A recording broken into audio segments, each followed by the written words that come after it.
being in a different gravitational environment means that those models are no longer applicable. Okay, therefore, we have a lack of design tools when we're trying to design and construct space components. Okay, because the knowledge that we have is limited to Earth's gravity. From the Defense and Aerospace Report, this is The Downlink, a podcast about the intersection of space, the space business, and defense. Not just what's over the horizon, but what's happening above it. I'm your host, Laura Winter. Welcome back, podcasters. If you're like me at all, you're probably trying to find ways to cut your electricity bill by laying off the thermostat. It's August after all, and pretty much every business in the Northern Hemisphere is cranking up the air conditioning. First, we humans like a room temperature to range from 20 to 25 degrees Celsius. That's 68 to 77 Fahrenheit. And then second, most electronics, like your television, hum in an ambient temperature that stays at or below 35 Celsius or 95 Fahrenheit. And for the sake of this episode, I'd like to remind all that electronics, when they're being used, give off a lot of heat. It's why server farms require so much air conditioning. Another place that has a lot of sensitive and expensive electronics is the International Space Station, or ISS. On board, the ambient temperature is maintained at around 22 Celsius or 72 Fahrenheit for both human and machine comfort. That's no small feat, because without thermal control, the station's internal temperature would range from 121 Celsius to negative 157, depending on whether the station was in the sunlight or not. So it can be blisteringly hot or cold enough to compete with Dante's ninth circle of hell. This kind of wild temperature variance affects all spacecraft, not just the ones with humans aboard. So a lot of thought, a lot of insulating material, a lot of thermostats and HVAC systems, and a lot of money is invested in keeping humans and electronics comfy in space, but with 20th century technology. And the reason for this is because we are only just beginning to understand how microgravity, or for this discussion, the lack of gravity, affects the molecular behavior of the most important chemical substance, at least in our universe, and that's water. As a coolant, water has a history that dates back to when we humans first used it in a liquid phase to douse fires. When liquid water hits a fire, it carries away the heat in a vapor phase. And when that vapor cools, the water molecules condense back into a liquid phase. Both NASA and my next guest believe that if we understand how this liquid to vapor, then back to liquid behavior works in microgravity, new, smaller, and lighter, and less costly environmental systems can be designed, then deployed on satellites, space stations, and off-world habitats. So it's key to space exploration, space commerce, and space defense. And if we're being ambitious, off-world colonization. This episode is about NASA's flow boiling and condensation experiment. Their experiment's second module arrived at the ISS last week. And we have the lead researcher, Professor Issam Mudawar. Here's our conversation. Hello, Issam. Welcome to the Downlink podcast, and thank you so much for joining me today. Pleasure to meet you and to answer your questions today. Issam, this is your first time on the podcast, so take a minute to introduce yourself and what you do at Purdue University. So my name is Issam Mudawar. I am a professor in mechanical engineering, have been at Purdue for 39 years, with probably 11 more to go. And I direct several laboratory organizations in the School of Mechanical Engineering. My focus right now primarily is in thermal aspects of aerospace systems.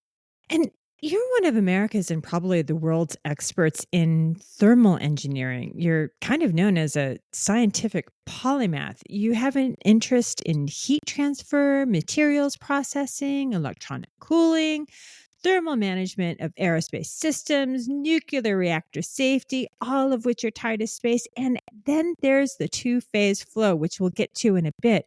But you bring another ingredient to engineering that is probably less likely known, and that back in your youth, you almost became a sculptor and a painter, kind of like the legendary polymath Leonardo da Vinci.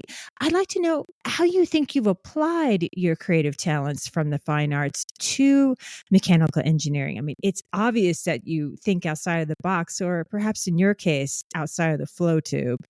Yeah, throughout my teenage years and into my bachelor's degree time, I was heavily involved in oil painting as well as sculpture. I was pretty much obsessed with that, and the time constraints prevented me after that from pursuing those activities. However, I do pursue art in everything that I do right now in my technical field. When I design systems, when I give presentations, it's really an integral part of the way I present my material. It hasn't subsided at all in that respect. I also have a hobby of studying art history quite a bit, and I keep up on trends in art, particularly modern art these days, although I also have some interest in classical art. But how does this creative background of yours, I mean, left side, right side braining, how do you think you've been able to employ it in your actual mechanical engineering? I mean, not just the presentations, but how you approach these problems. We do a lot of design work in my field, designing experiments, setting up video capture of particular phenomena. And in all of these activities, there is a lot of need for creative ways in presenting, in designing. And that's where, I do that kind of activity. I also try to encourage my own graduate students to have those skills because I really believe that engineers do need artistic skills. They do need to be able to sketch their designs, present them. And I'm always astonished how many people do not have that skill. Okay, so now let's get into the reason why I reached out to you. And that's because I received what seemed like a simple press release about yet another experiment from some company or university lab being sent up to the International Space Station. But this really caught my eye because the outcomes of your experiment will have applications for almost anything launched to or built in any one of the Earth orbits, on the moon, in the cislunar region, Mars too, and I bet someday even deeper into deep space when we're all dead and gone. And that's the foundational importance of controlling temperature. Why don't you start by first explaining the importance of controlling the temperature for any off world activity, and then the challenges of microgravity and perhaps even moon gravity? Yeah, gravity is extremely important when it comes to the transfer of energy and also to controlling temperature. It is absolutely vital when you are living in a space vehicle or being transported in a space vehicle, or you're in a potentially in the future in a habitat on the moon or on Mars. We're all mindful of how uncomfortable we become with even minute temperature changes in our house if we don't have the proper temperature control. So just imagine in these harsh environments outside Earth how difficult it's going to be for people to manage the temperature control and achieve the desired outcomes in terms of temperature level, in terms of ability to get rid of the heat, be it from equipment or from the astronauts themselves, and this heat is actually transferred to the ambient environment, and that also poses a lot of challenges, by the way. And why does gravity have such a role to play in managing temperature inside spacecraft, whether it be for humans or even just for the electronics on board? The impact is specific to what we call two-phase systems, which are being projected right now for virtually every new space system, every new habitat, missions, to deep space. It's very important in situations where you have liquid vapor flow that is utilized to transfer energy and maintain the desired temperature.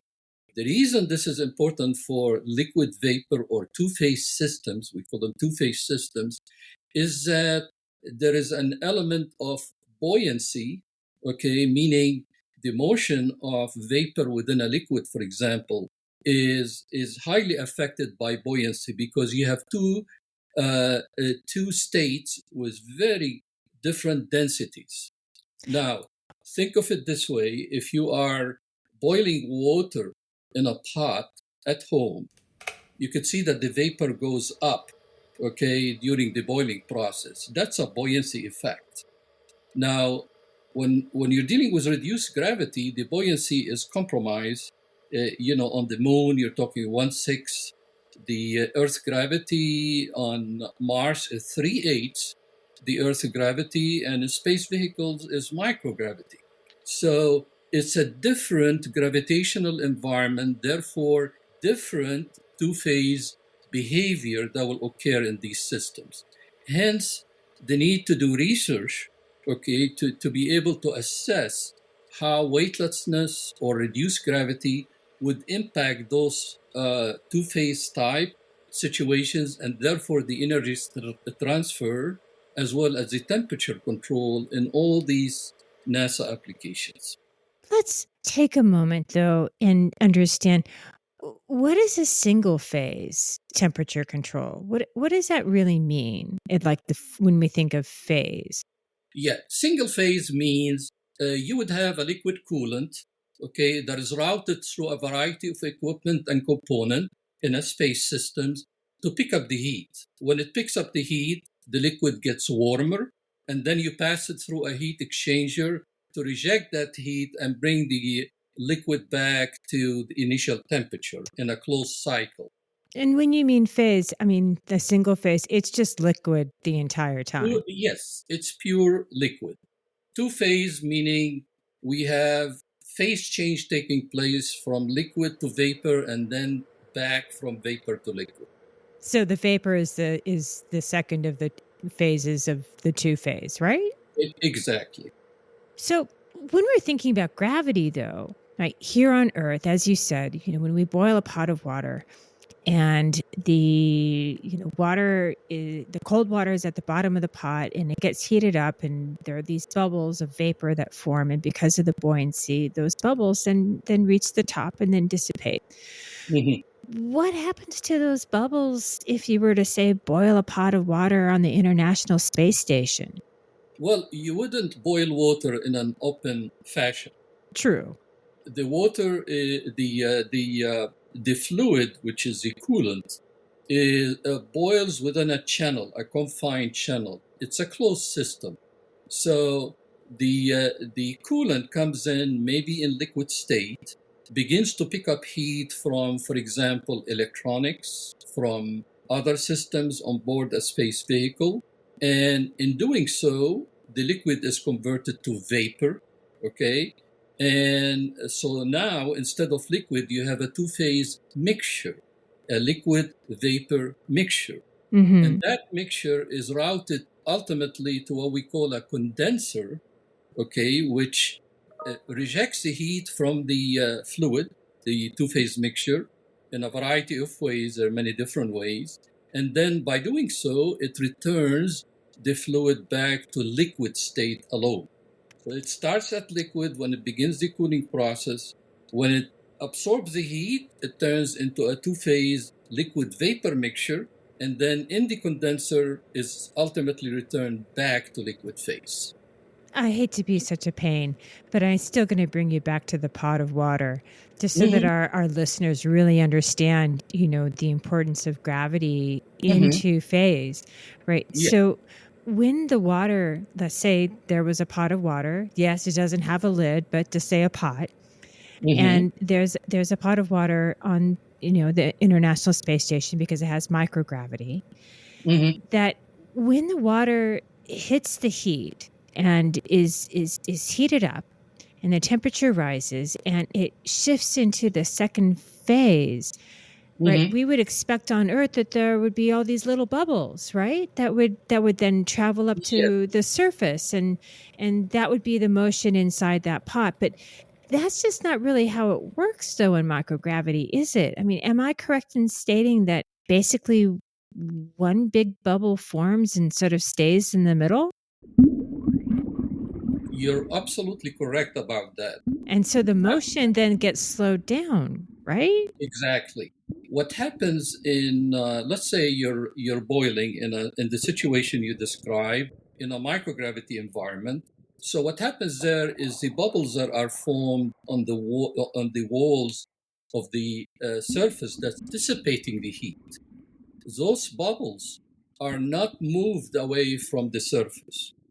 Instead, they tend to pile up over the surface. So it's like a Okay. big traffic jam of vapor. Exactly, exactly. So it's an entirely different behavior.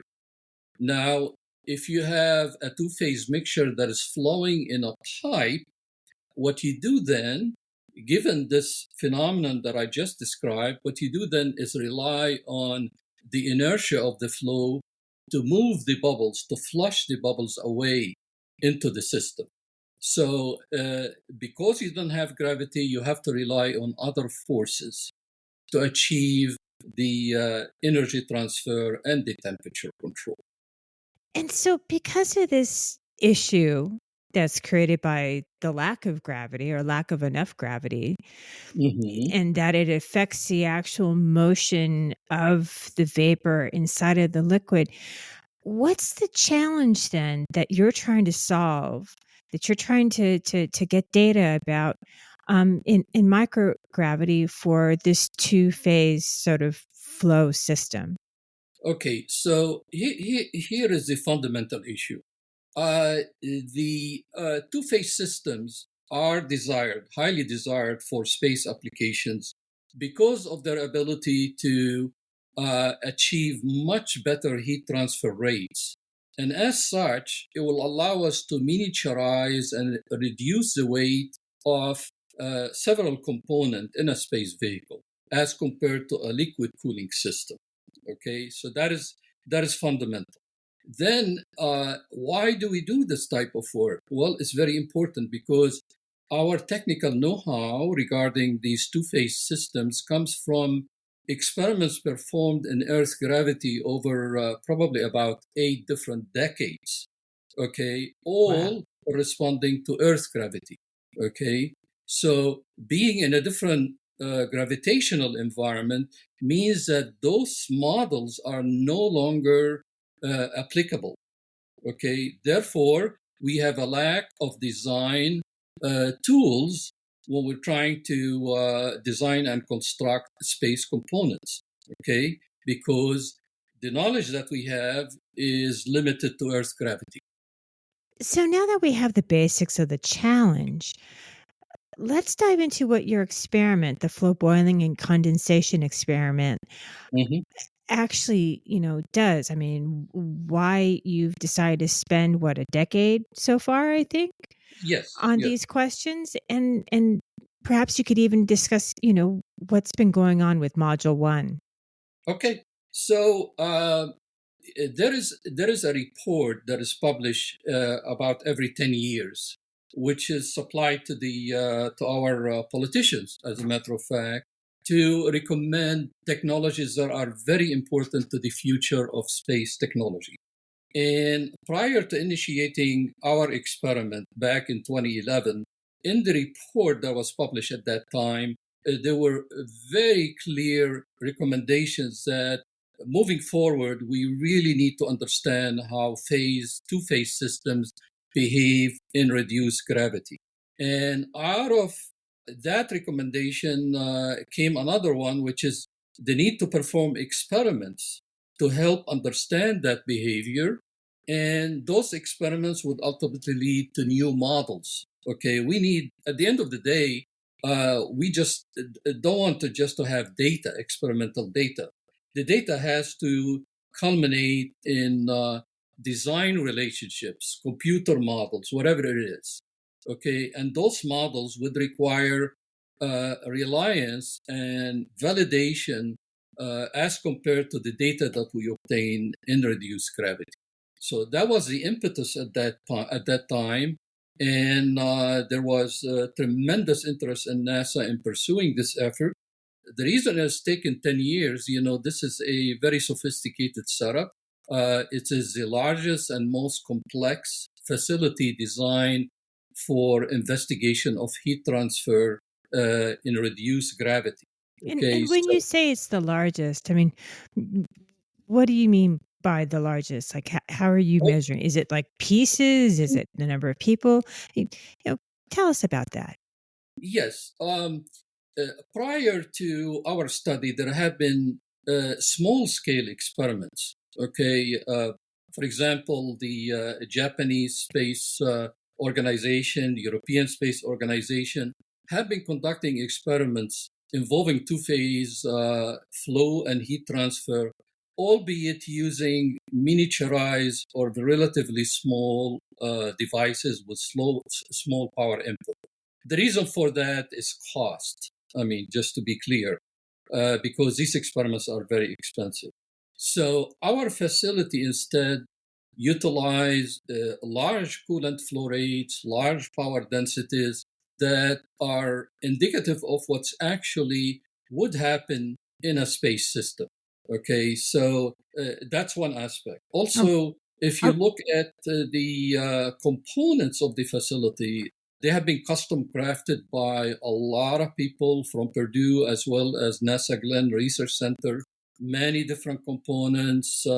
There's data acquisition, there's video capture, there is all sorts of hardware that are required for that purpose. And by the way, the design was based on experiments we had to perform and validate in our lab beforehand, okay, just to make sure that everything is sound and safe, and subsequently run similar experiments in parabolic flight experiments, parabolic flight involving zero gravity achieved in different parabolas within using parabolic flight aircraft. So we had to go through all these processes and had to pass different reviews, very rigorous reviews, in order to reach a point where we have full confidence in the design that we finally submitted for the International Space Station. This is why it took that long. Now that you've got, the first module up there, you also just recently were able to send up the second module for this, flow, boiling, and condensation experiment, right? It just arrived at the space station, if I'm not mistaken. I'd like to ask, though, before we move on to the second module, I'm wondering, about the data that you received from the first module. It's been there for about 2 years so far, that if there was anything from the data so far that surprised you or was somehow special. Okay, that's a very good question.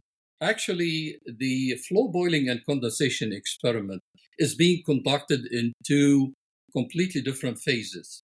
In the first phase that was completed already, the facility, the system was supplied to the International Station, including the primary test module, which is dedicated to the study of flow boiling, only the boiling part of the study. Okay, and we got massive amounts of data, massive amounts of video to understand the behavior of the bubbles within the flow. And as a result, we published, and we are still publishing, several studies pinpointing the important outcomes, okay, of these experiments, and also models, design models that we are recommending for the community in terms of design of future space systems. Okay, so that is really what we have accomplished. And I've had about 15 doctoral students participate one way or another with this effort. And NASA Glenn actually provided tremendous support. I believe many tens of scientists, engineers, and technicians participated in this effort. So it's a very, very large scale effort. Now, we were able to complete the tests for flow boiling, and the second phase started by the launch of the condensation module on August 1st. And the condensation module will be used to obtain data, which is the flip side of boiling. With boiling, you're transferring the liquid or the fluid from liquid state to a mixture of liquid and vapor. In condensation, you're doing the exact opposite. You're recapturing the fluid by converting it back from vapor to liquid. Okay, and the reason we have these two phases is that every system, closed two-phase system, involves on one hand the energy capture by boiling, on the other hand the energy rejection by condensation.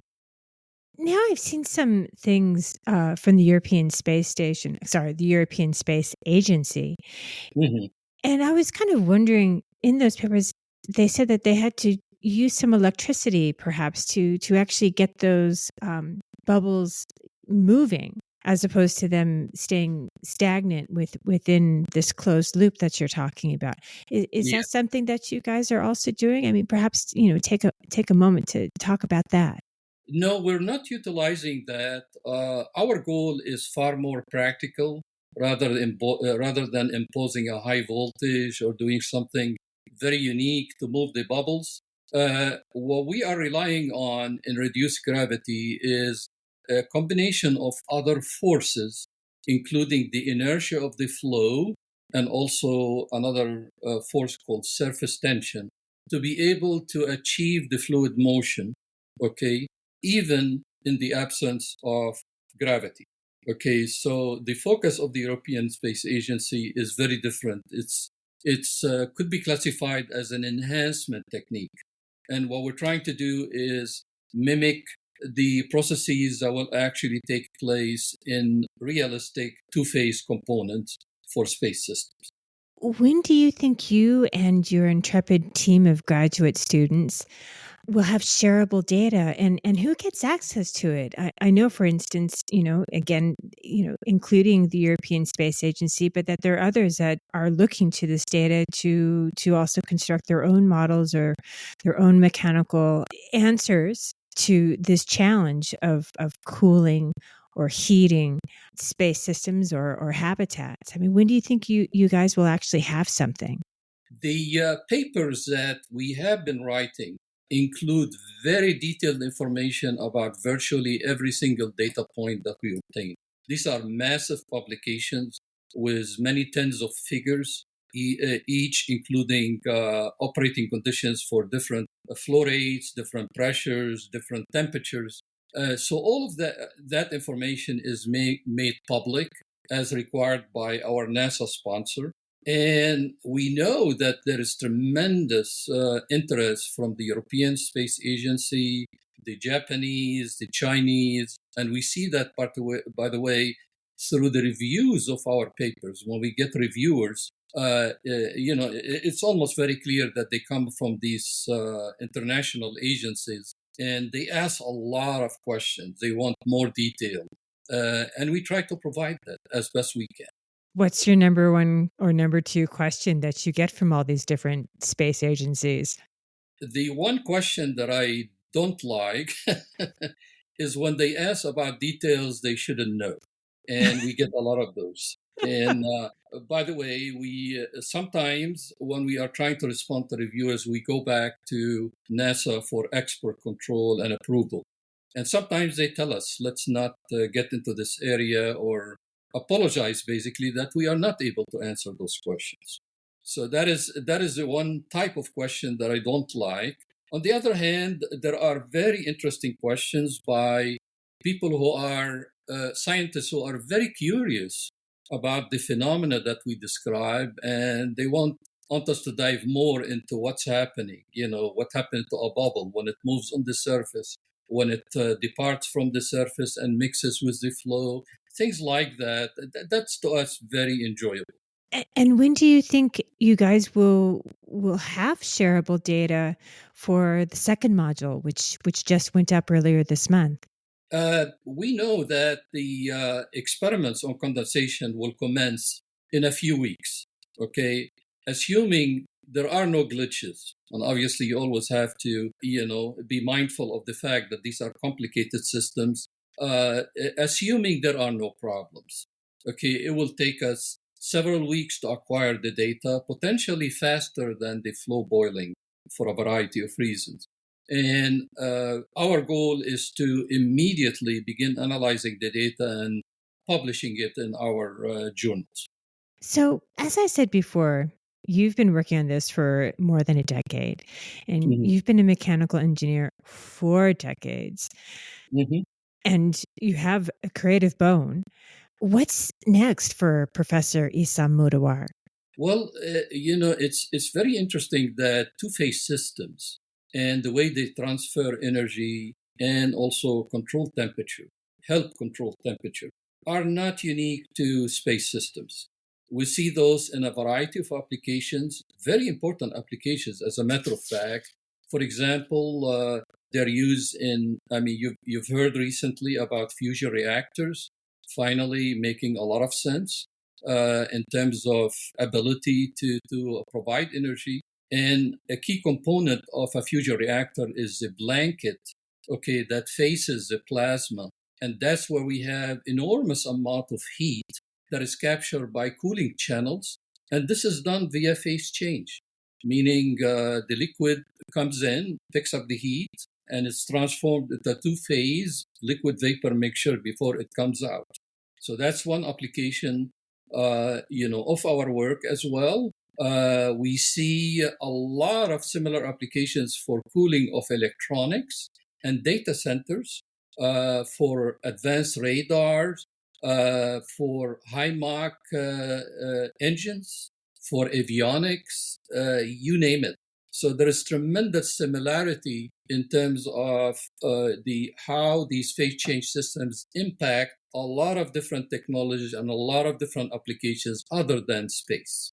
And we continue to explore those. For example, one of our more recent applications, which utilize precisely the information we got out of the flow boiling and condensation experiment, is ultra fast charging of electric vehicles. Okay, the same cooling methods that we adopt in FBCE are being implemented in our new patented work involving ultra fast charging of electric vehicles. So the synergy here is very profound, and we continue to explore many other applications using the models, the technical know-how that we have developed from the FBCE study. Issam, thank you so much for making the time to come on the Downlink podcast. Oh, it's a pleasure. It's absolutely a pleasure. That's it for this week. If you like what you're hearing, follow the Downlink on Twitter and subscribe to the podcast on your favorite podcast platform. For the latest defense news and analysis, listen to the Daily Defense and Aerospace Report podcast hosted by Vago Muradian, and listen to Cavis Ships to hear the latest on what's happening in the maritime domain. I'm Laura Winter, and thank you for listening.